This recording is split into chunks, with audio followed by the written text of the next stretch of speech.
2021 թվականի տեղի ունեցած այդ ընտրությունները ու մեր այնտեղ հայտնվել ինչի մասին է, որ Նիկոլը չլինի, ոչ թե որ Նիկոլը լավ նախագիծ գրի, ինչի որ Նիկոլը այսօր բերի քրեական դատավարության կամ քրեական օրենսգրքի մի հատ իդեալական նախագիծ, վաղը սրբազաններին չի նստացնելու,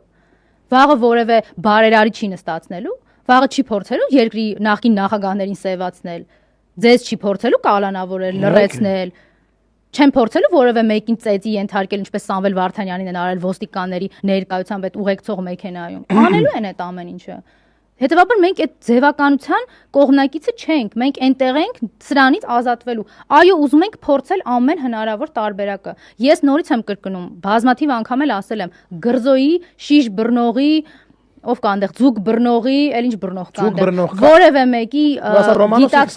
գիտակցության ինչ որ տենց հենց այս պահին փայլատակելու կամ հայրենասիրության վրա որևէ մեկը երաշխիք չի տվել